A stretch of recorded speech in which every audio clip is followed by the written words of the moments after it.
Hi, everybody. Welcome to English Digest. I'm Tom. Hi, I'm Stephanie. We're continuing with our literature unit for the month of May.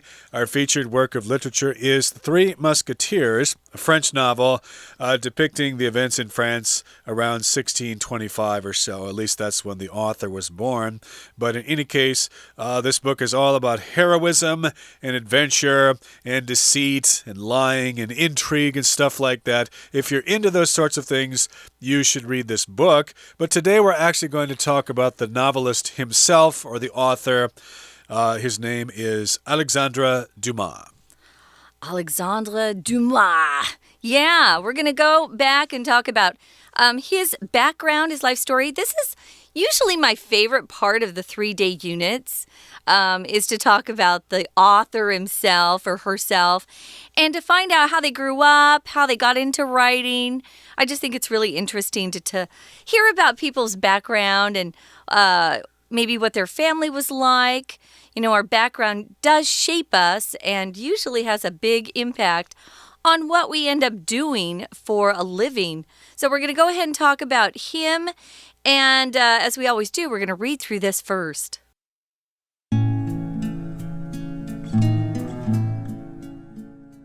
Alexandre Dumas was born in 1802 in Villiers-Cotterêts, France. His grandmother was a black West Indian former slave, and his father was a general in Napoleon's army. Dumas's father died when Dumas was 4. As a fatherless child of mixed-race ancestry, Dumas had a lack of educational opportunities, and his family suffered financially. At the age of 17, Dumas worked in a lawyer's office and later as a clerk for the Duke of Orleans, the future king. During this time, Dumas met famous theater actors and playwrights and decided to become a playwright himself. At first, his plays were unsuccessful, but then one of them, Henry III and His Court, 1829, brought him great fame. In 1830, a political revolution in France disrupted Dumas's playwriting, but he wrote memoirs and travelogues of his journeys around Europe for the next 12 years. Throughout his life, Dumas had numerous mistresses and at least 4 illegitimate children, one of whom was Alexandre Dumas fils, who also became a playwright and novelist. Dumas married actress Ida Ferrier in 1840, and they separated 4 years later. Dumas collaborated with author Auguste Maquet to write historical adventure novels about French history. In 1844, Dumas's most famous work, The Three Musketeers, was published in serial form. Each chapter left readers eager for the next installment, and Dumas wrote several sequels to the story due to popular demand. His famous novel, The Count of Monte Cristo, was also published in 1844. In all, Dumas wrote about 260 works.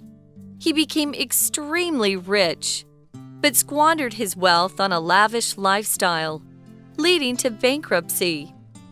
He fled to Belgium in 1851 to escape his creditors, and died penniless in 1870 at Dumas fils' estate in France.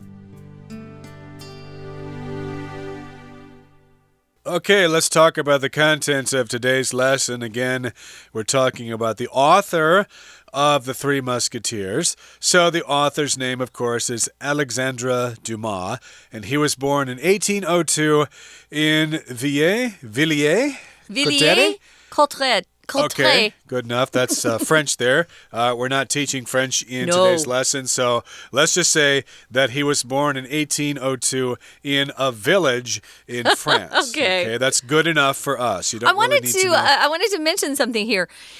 This name Alexander in French is Alexandre, right? It sounds like the girls' version of this name. My best friend is Alexandra, which is D-R-A at the end. But in French, it actually sounds like the English version of the female form, Alexandre Dumas. But anyway, moving on. Yeah, I think they mixed the E and the R. They changed the places Switch of them those around, yeah. in French and English. But in any case, this is a guy here. This is a boy. Yeah. And his grandmother was a black West Indian former slave, and his father was a general in Napoleon's army. So his grandmother was black. She was a slave, at least a former slave, from the West Indies. Those are islands in the Caribbean Sea, Cuba, Jamaica, Puerto Rico, etc. Those are all islands in the West Indies. So she used to be a slave, but not anymore. So he's got black blood there, African blood. And then his father was a general in Napoleon's army. I must assume that that's a white guy. So this is a person of mixed heritage, biracial, I guess you could say. And Dumas' father died when Dumas was 4. Excuse me, Dumas. The S, I guess, is silent in French there. So he lost his father when he was only 4 years old. So he probably did not remember his father very much. Yeah, it's kind of a tricky last name, too, because it's French and it's Dumas. But if you make it possessive and talk about something that belongs to him, like his father, you have to say Dumas's father. So it's a little tricky, guys, but that's French for you. He was a fatherless child, so he still had his mom, but his dad had passed away when he was quite young, 4. And like Tom said, he was biracial. Bi is 2, it means 2. So he was a mixed race kid. Your ancestry are the people that you came from, your earlier relatives. So those are the people you descended from. So he was of mixed race ancestry. Now, Dumas had a lack of educational opportunities, and his family suffered financially.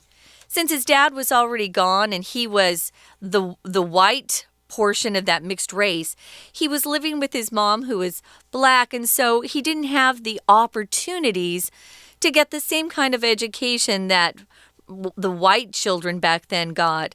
And as a result, his family suffered financially. So if you talk about financial things, it all has to do with money. And it could either have to do with your company's, financial dealings with people, or in your own personal finances. We could use the word finances here, meaning he just didn't have enough money. His family didn't have enough money to pay their bills and live comfortably, and so they suffered. So they had financial problems, or as it says here, he suffered financially. Now, at the age of 17, or when he was 17 years old, Dumas worked in a lawyer's office and later as a clerk for the Duke of Orleans. I hope I said that right.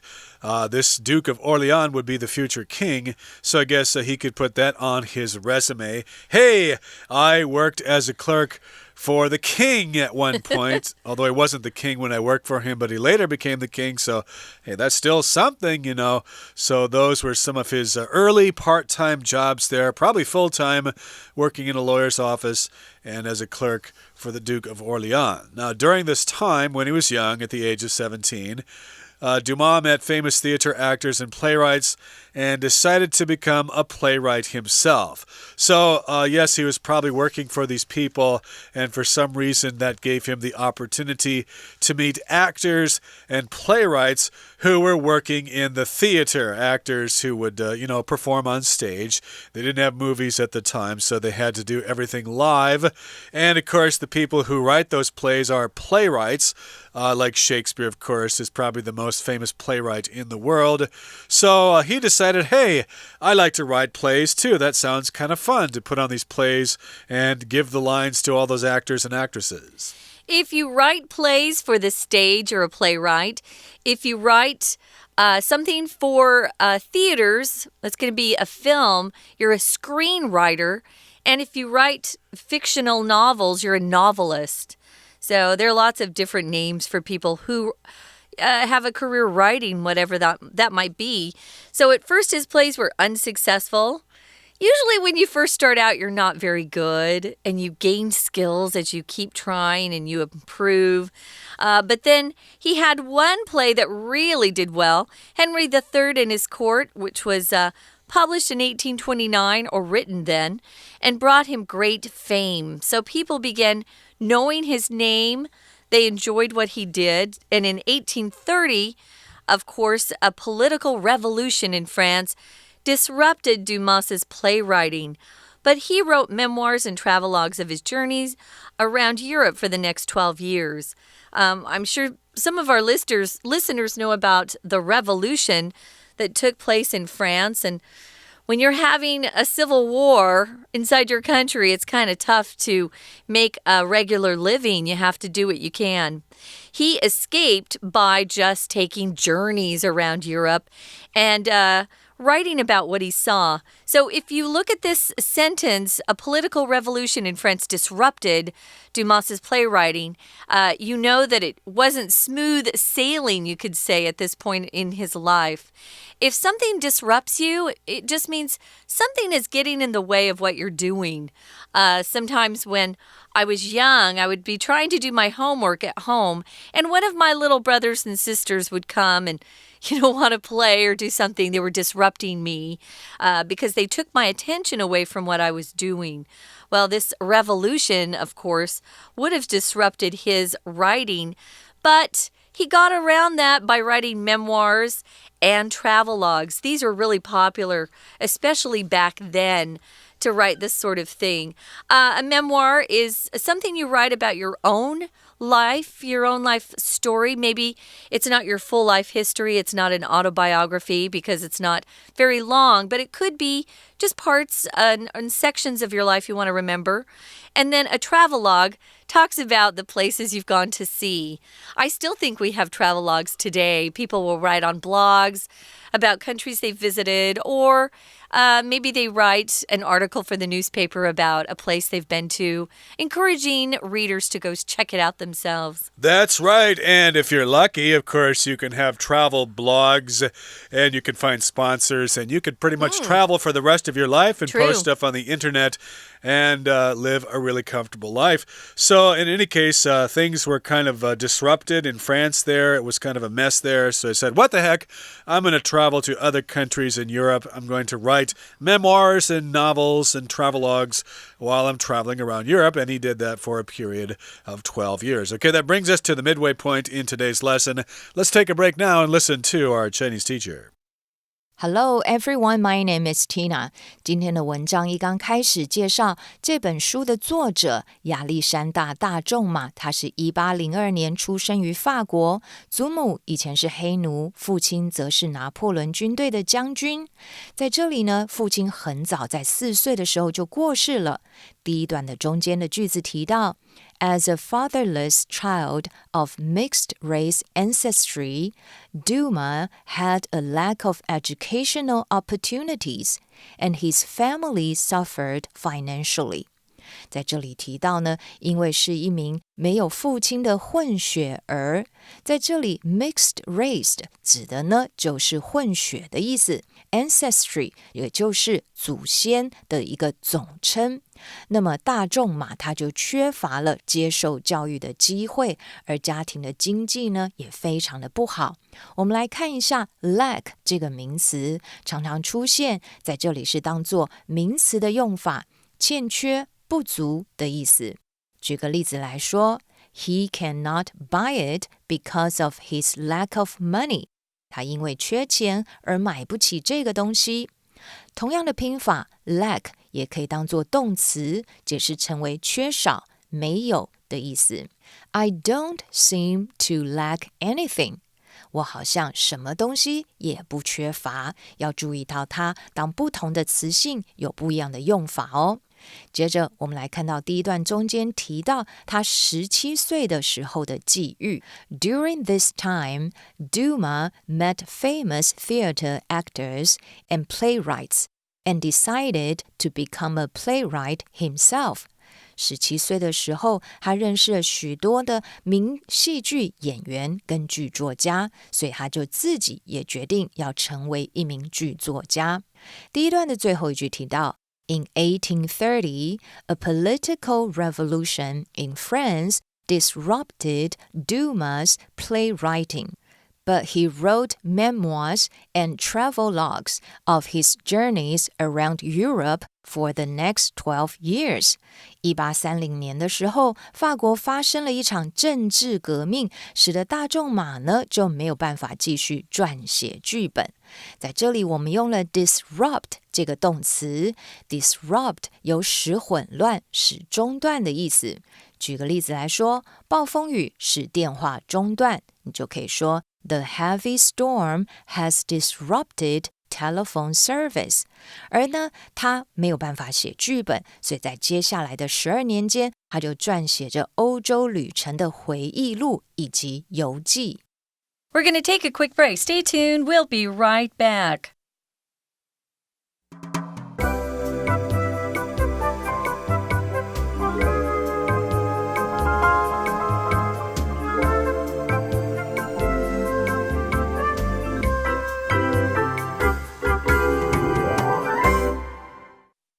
Okay, let's continue with our lesson. We're talking about the life and times of Alexandre Dumas.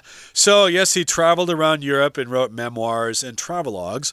And throughout his life, or all through his life, Dumas had numerous mistresses and at least 4 illegitimate children, one of whom was Alexandre Dumas' fils. That means the second, basically his son who had the same name, who also became a playwright and novelist. So this guy was having fun with the ladies out there. He had lots of mistresses. You probably couldn't do that nowadays because you'd get in trouble. Your reputation would probably be ruined if you had more than one lover. But he had children that were illegitimate, which means they were born out of wedlock. He was not married at the time these children were born. His parents weren't married at the time he was born. Right, so these are illegitimate children, and one of them actually became a writer himself, and this writer actually had the same name as Alexandre Dumas. Yeah, so he was, as Tom said, Alexandre Dumas II, you could say, and he became a playwright and novelist. Remember, a novelist is someone who writes novels of fiction. Dumas married actress Ida Ferrier in 1840. He did try to do, the right thing and get married at some point, but they separated 4 years later. I think with social media these days, there's no way you could get away with having all these mistresses and a wife and kind of a mess. I wanted to mention, back then in history, if you were illegitimate, it was very shameful.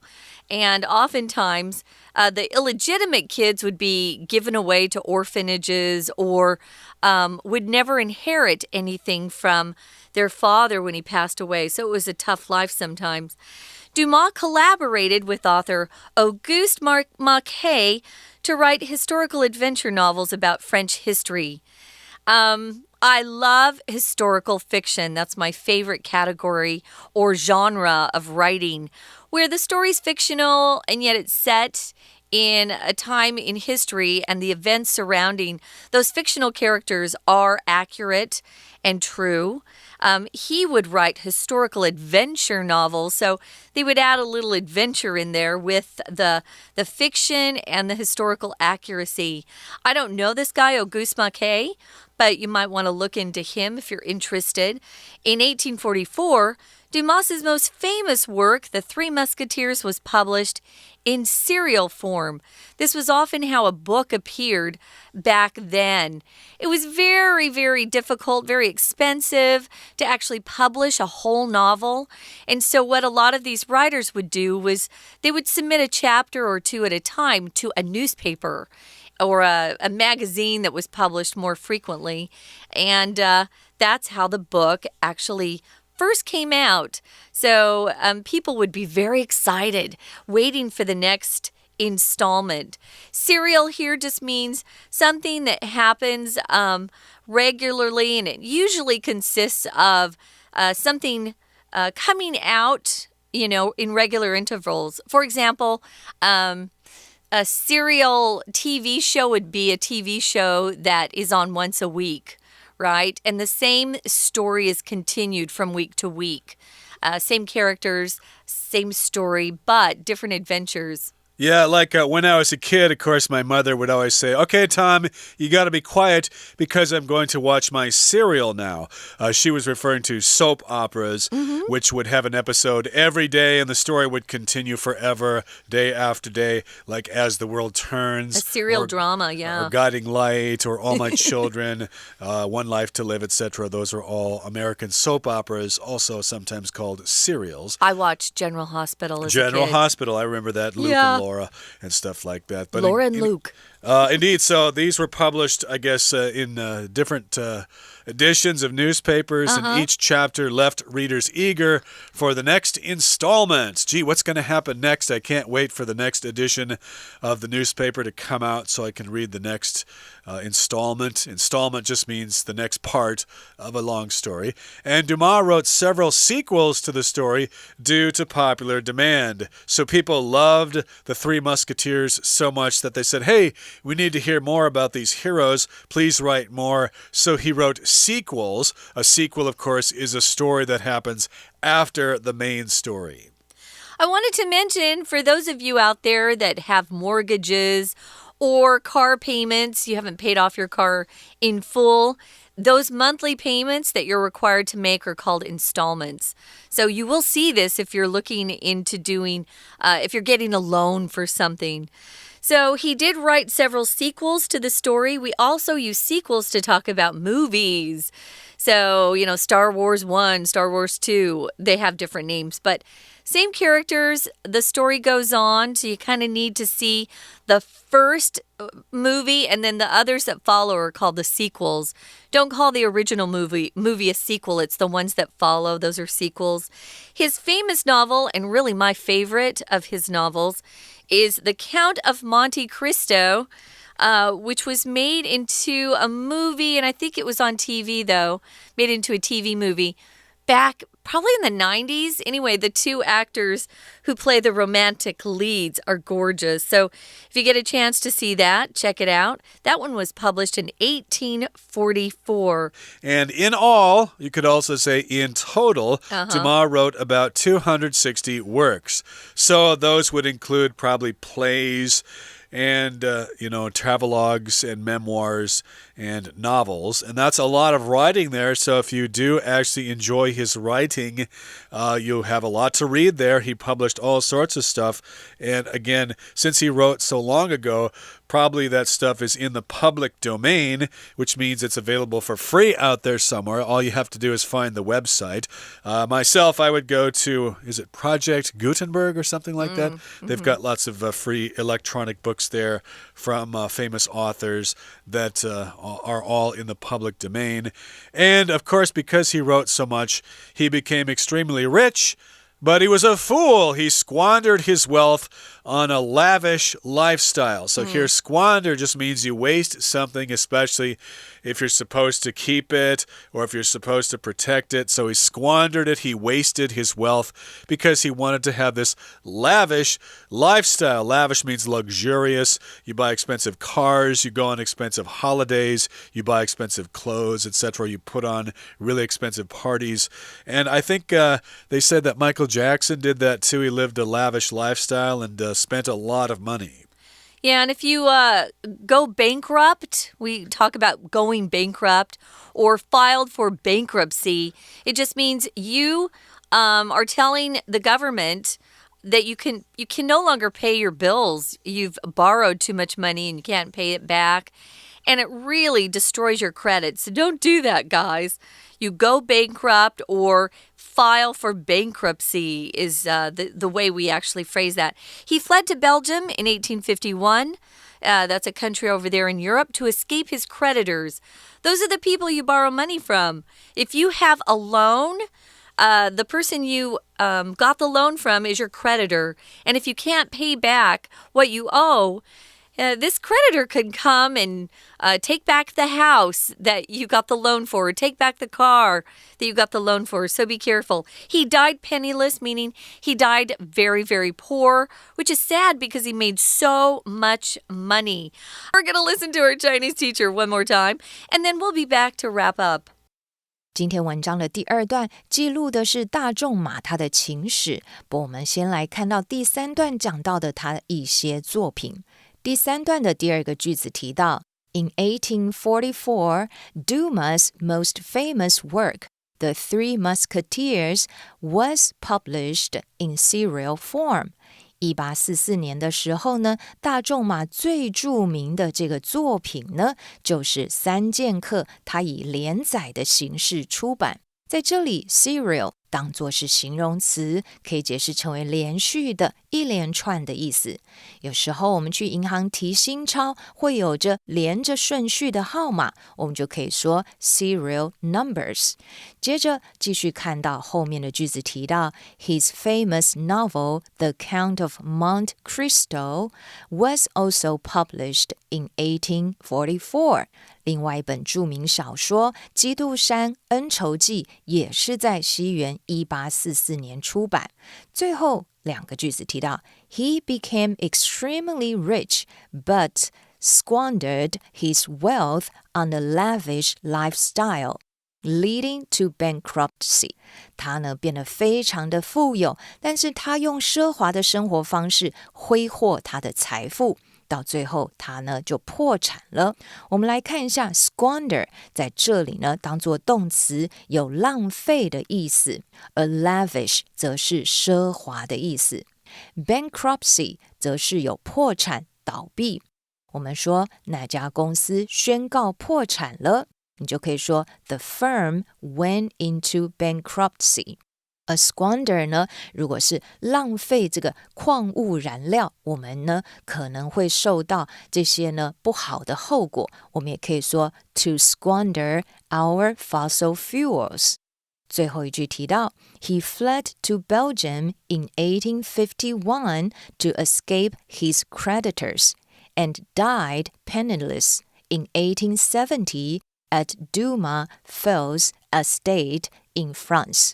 而他在1851年逃到比利时，是为了躲开他的债主。这里的 creditors 指的就是债权人。而且呢，在1870年，在小仲马位于法国的庄园里面去世，而他死的时候则是身无分文。在这里的 penniless 是主词补语，所以我们用形容词的方式来表达。OK， 以上就是今天的课文讲解，谢谢收听。Okay, that's all for today. Everybody, thank you so much for joining us. But hey, you got to join us again next time when we go back to our featured novel and talk about some of the themes and ideas that you might be interested in. Please join us then. From all of us here at English Digest, I'm Tom. I'm Stephanie. Goodbye. Bye.